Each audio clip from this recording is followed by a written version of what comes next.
Bank Nifty afternoon session எப்படி இருந்துச்சு சொல்றீங்களா? மார்னிங் செஷன்ல பேங்க் நிஃப்டி நம்ம செல்லர் டாமினேஷன் இருந்துச்சுன்னு சொன்னோம்.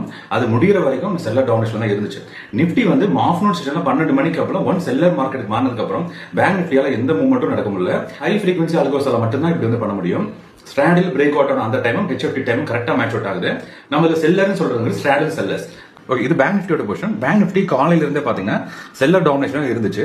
நம்ம செல்லர் இருந்து ஷார்ட் செல்லர்ஸ், அதாவது மார்க்கெட்ல கால் அண்ட் புட் ரெண்டையுமே சேர்த்து செல் பண்றவங்க. காலையில இருந்து நீங்க பார்க்கலாம் இந்த கேண்டில் இருந்து ஹெவியான செல்லிங் பிரஷர்ல இருந்துச்சு. அது ஈவினிங் வரைக்கும் எந்த மூவ்மெண்ட்டுமே இல்ல பேங்க் நிஃப்டில. நிஃப்டில வந்து நமக்கு ஒரு 12-15 அப்புறம் என்னாச்சு அப்படின்னா நமக்கு இந்த இடத்துல ஒரு பிரேக் அவுட் ஆச்சு, ஸ்ட்ராடல் பிரேக் அவுட் ஆச்சு. அதுக்கப்புறம் பாத்தீங்கன்னா நிஃப்டியும் போத் சைட் கரைய ஆரம்பிச்சிருச்சு. இது நம்ம சார்ட்ல நமக்கு நல்ல தெளிவாவே தெரிஞ்சிச்சு. அதுக்கப்புறம் பாத்தீங்கன்னா எஸ்டிஆர்ல எந்த கிராஸ் வருமே இல்ல. ஒரு கேண்டிலையும் நம்ம டாப் வீக் அடுத்து பாட்டம் வீக் ரெண்டுமே இருக்கு. இந்த டைமிங்கும் நம்மளோட நிஃப்டியோட பிரேக் அவுட் ஆன டைம் இருக்கு பாத்தீங்கன்னா ரெண்டும் மேட்ச் ஆகுது. இல்ல ஸ்ட்ராடல் பிரேக் அவுட் ஆனதுக்கு அப்புறம் நம்ம கால் அண்ட் புட்ஸ் ரெண்டு சைடுமே ஹெச்எஃப்டி கண்ட்ரோலுக்கு போயிருச்சு. ரெண்டு சைடும் எக்ஸ்ட்ரீமா செல் பண்ண ஆரம்பிச்சதுக்கு அப்புறம் பிரைஸ் மூவ்மெண்டே இல்ல. இது போது நிஃப்டில நீங்க பார்க்கலாம், அடுத்து பேங்க் நிஃப்டிலும் பார்க்கலாம். ஆப்ஷன் ஸ்டார்ல மட்டும் தான் இந்த மாதிரி உங்களால கிளியர் கட்டா நீங்க அந்த சார்ட் பார்க்க முடியும்.